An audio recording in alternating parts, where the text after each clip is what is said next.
নমস্কাৰ, মোৰ মৰমৰ ছাত্ৰ ছাত্ৰীসকল, আশা কৰোঁ সকলোৰে খবৰ ভাল। আজি মই BA ফাৰ্ষ্ট চেমৰ অসমীয়া ভাষা আৰু সাহিত্য ইতিহাস, যিটো তোমালোকৰ 1826 চনলৈকে আছে, সেইখন কিতাপৰ মই প্ৰতিটো কুৱেশ্যন এনচাৰ এই ভিডিঅ'টোৰ জৰিয়তে উপস্থাপন কৰিছোঁ। আৰ্য ভট্টদেৱে লিখা ভট্টদেৱে কথা গীতাত কেইটা আৰু কি কি, অৰ্থাৎ ভট্টদেৱে তেওঁৰ কথা গীতাত কেইটা কি কি প্ৰকাৰে আলোচনা কৰিছিল। তেওঁৰ ভট্টদেৱে লিখা তেওঁৰ গ্ৰন্থসমূহৰ বিষয়ে আমি চমুকৈ চাম। প্ৰতিটো কুৱেশ্যনে এই ভিডিঅ'টোত থকা তোমালোকৰ ফাইনেল এক্সামৰ বাবে বহুতখিনি ইম্পৰ্টেণ্ট হয়। ভট্টদেৱে তেওঁৰ কথাকেইটাত 4টা লিখিছিল আৰু এই 4টা কথা তোমালোকে জানাই। তাৰপিছত ভট্টদেৱৰ গ্ৰন্থ 3খনৰ নাম লিখা কথা তোমালোকৰ এই 3টা কুৱেশ্যন, মানে এই কুৱেশ্যনটো বহুতখিনি ইম্পৰ্টেণ্ট হয়।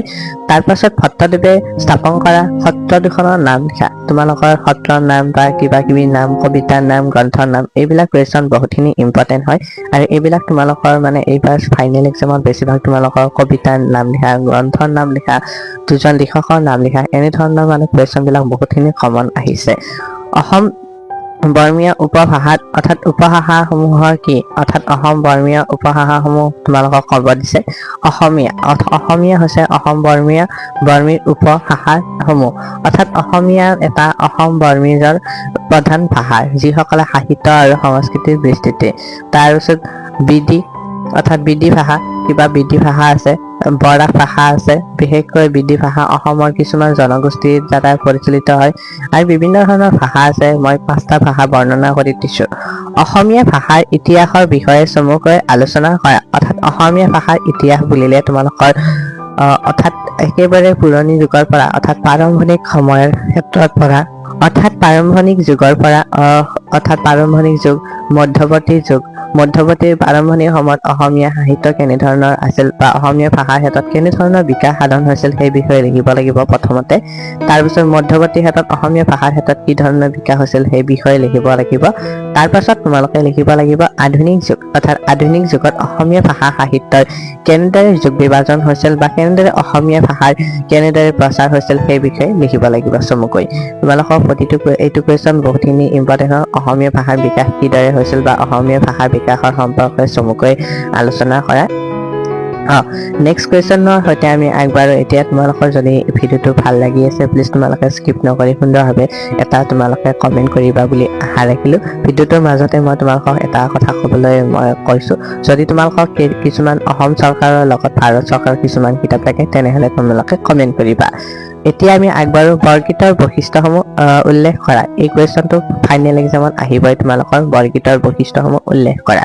সাধাৰণতে শিৱ, দুৰ্গা, কৃষ্ণ আদি দেৱ দেৱীৰ প্ৰসংগ আৰু প্ৰকাশভংগীৰে ভৰা অসমৰ লোক সাহিত্যৰ এক বিশেষ ৰূপ হৈছে বৰগীত।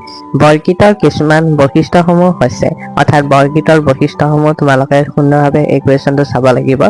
বৰগীতসমূহত তোমালোকৰ সংগীত আৰু ছন্দ আছে, অৰ্থাৎ তোমালোকৰ বৰগীতসমূহত তোমালোকৰ সংগীতৰ জৰিয়তে বৰগীতসমূহ এক বিশেষ আকৰ্ষণ সৃষ্টি কৰে। অৰ্থাৎ বৰগীতসমূহত আমি যিকোনো এটা গীতৰ দ্বাৰা, আমি ছন্দৰ দ্বাৰা গীতসমূহক আমি সুন্দৰভাৱে আকৰ্ষণ কৰিব পাৰোঁ। বৰগীতসমূহত তোমালোকৰ সংগীত আৰু ছন্দৰ বিষয়ে লিখিবা। লোক সংস্কৃতিৰ প্ৰতিফলন। বৰগীতে অসমীয়া সংস্কৃতি, পৰম্পৰা আৰু ধৰ্মীয় চিন্তাধাৰাৰ প্ৰতিফলন, অৰ্থাৎ বৰগীতসমূহৰ অসমীয়া লোক সংস্কৃতিৰ প্ৰতিফলন। বৰগীতে অসমীয়া সংস্কৃতিক, পৰম্পৰা, ধৰ্মীয় আৰু চিন্তাধাৰাৰ প্ৰতিফলন। লোক সংস্কৃতিৰ প্ৰতিফলন। বৰগীতসমূহত অসমীয়া সংস্কৃতি, পৰম্পৰা আৰু ধৰ্মীয় চিন্তাধাৰাৰ প্ৰতিফলন।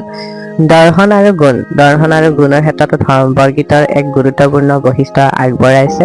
তাৰ পাছত সামাজিক অৰ্থৰ ক্ষেত্ৰত বৰগীতৰ এটা গুৰুত্ব আগবঢ়োৱা হৈছে। সহজ ভাষাত বৰগীতক কি বুলি কোৱা হয়, এইবিলাকৰ ক্ষেত্ৰতো এটা বৰগীতে গুৰুত্বপূৰ্ণ অংশ কৰি তুলিছে। বৈষ্ণৱ যুগৰ সাহিত্যৰ সাধাৰণ লক্ষণসমূহৰ বিষয়ে চমুকৈ আলোচনা কৰা। 8 নম্বৰ কুৱেশ্যনটো হৈছে বৈষ্ণৱ যুগৰ সাহিত্যৰ সাধাৰণ লক্ষণসমূহ, অৰ্থাৎ বৈষ্ণৱ যুগৰ সাহিত্যত অসমীয়া সংস্কৃতি এক গুৰুত্বপূৰ্ণ অধ্যায়। আধ্যাত্মিকতা, ভক্তি আৰু সামাজিক চেতনাৰ প্ৰতিফলন। এই সাহিত্যৰ সাধাৰণ বৈশিষ্ট্যসমূহ আমি চমুকৈ আলোচনা কৰিম। ভক্তিৰ ক্ষেত্ৰত আমাৰ কি বৈষ্ণৱ ধৰ্মৰ ক্ষেত্ৰত আমাৰ কি গুৰুত্ব দিয়া হৈছে। ভক্তি আৰু প্ৰেমৰ প্ৰতিফলন, অৰ্থাৎ বৈষ্ণৱ ধৰ্মৰ যুগত বৈষ্ণৱ সাহিত্যত কৃষ্ণৰ প্ৰতি গভীৰ ভক্তিৰ অনুভূতি বৰ্ণনা কৰা হৈছে। ভক্তি, প্ৰেম, আধ্যাত্মিকতা, অনুসন্ধানৰ ওপৰত গুৰুত্ব দিয়া হয়। তাৰ পাছত সহজ আৰু আকৰ্ষণীয়তা ভাষা। অৰ্থাৎ বৈষ্ণৱ সাহিত্যৰ ক্ষেত্ৰত তোমালোকৰ অসমীয়া অৰ্থাৎ মানুহৰ সাধাৰণ মানুহৰ ভাষা ব্যৱহাৰ কৰা হৈছে, যিটো সহজে বুজিব পৰা যায়। ইয়াৰ দ্বাৰা বহল সমাজৰ ব্যক্তিৰ বাৰ্তাৰ পৰিচয় দিয়া হয়। সমাজৰ প্ৰতিফলন অৰ্থাৎ সামাজিক প্ৰতিফলনে বৈষ্ণৱ সাহিত্যৰ গুৰুত্ব আৰোপ কৰিছে। আধ্যাত্মিকতাই মানুহৰ মনত এক বৈষ্ণৱ সাহিত্যৰ প্ৰতি গুৰুত্ব আগবঢ়ায়। মই তোমালোকক 6টা দি দিছো ইয়াৰ টপিক হিচাপে, তোমালোকৰ 6টাৰ ভিতৰত তোমালোকে 5টা লিখিব লাগিব। তাৰপাছত এটা কুৱেশ্যন কমন হয়, মৃত্যু মানে কি? মৃত্যু মানে হৈছে জীৱৰ অন্ত বা মৃত্যুৰ পৰিঘটনা। ই হৈছে এজন ব্যক্তিৰ জীৱনৰ অন্ত, য'ত শাৰীৰিক, মানসিক আৰু জীৱন সম্পৰ্কীয় সকলো কাম কাজে বন্ধ হৈ যায়। দৰ্শন, ধৰ্ম, সাংস্কৃতিক বিভিন্ন দৃষ্টিভংগীৰে মৃত্যুৱে প্ৰায় সকলো ধৰণৰ স্থান দখল কৰে। কামৰূপীয়া লোকগীতসমূহৰ ভিতৰত জনপ্ৰিয় লোকগীতটো কি? কামৰূপীয়া লোকগীতৰ ভিতৰত জনপ্ৰিয় গীতটো হৈছে মৰগীত বা জব, মৰগাঁও লা জব। এই গীতটো সাধাৰণতে গাঁৱৰ সৌন্দৰ্য, জীৱন আৰু লোক সংস্কৃতিৰ ওপৰত আধাৰিত অসমীয়া লোকগীতৰ বিভিন্ন বিস্তাৰণ। অৱশ্যে কামৰূপীয়া অঞ্চলৰ স্থানীয় সংস্কৃতিৰ প্ৰতিফলন ঘটা বহু জনপ্ৰিয় লোকগীত। শংকৰী যুগত ভট্টদেৱৰ গদ্যৰ বাহিৰে নতুন সাহিত্যৰ ৰূপ সৃষ্টি হৈছিল। সেইবোৰ কি? শংকৰৰ পিছত কালত ভট্টদেৱৰ সাহিত্যৰ বাহিৰেও অসমীয়া সাহিত্যৰ বিভিন্ন নতুন সাহিত্যৰ ৰূপত উন্মোচন হৈছিল। এই যুগত একে সময়তে ধৰ্মীয়, সামাজিক আৰু সাংস্কৃতিক চিন্তাধাৰাৰ নতুনত্ব আৱিষ্কাৰ হৈছিল। কবিতা। এই যুগৰ কবিতাই এক বিশেষ স্থান দখল কৰিছিল। কবিসকলে কৃষ্ণৰ পূজা বা ভক্তিসকলক কৰিছিল। নাট সাহিত্যৰ এক নতুন দিশ আগবঢ়াইছে। শংকৰদেৱে নাটকৰ আধ্যাত্মিকতা তাৰ গীতৰ ক্ষেত্ৰত নামসমূহ এক গুৰুত্বপূৰ্ণ আগবঢ়াইছে। গীত নামে গীতন।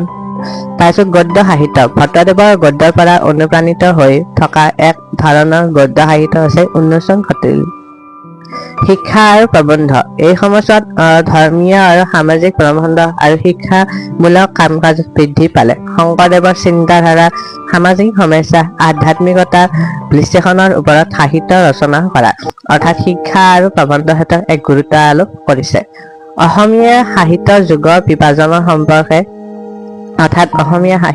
বিভাজনৰ সম্পৰ্কে প্ৰথমতে কাৰ পৰা আভাস পোৱা গৈছিল, অৰ্থাৎ প্ৰথমতে কোনে আলোচনা কৰিছিল?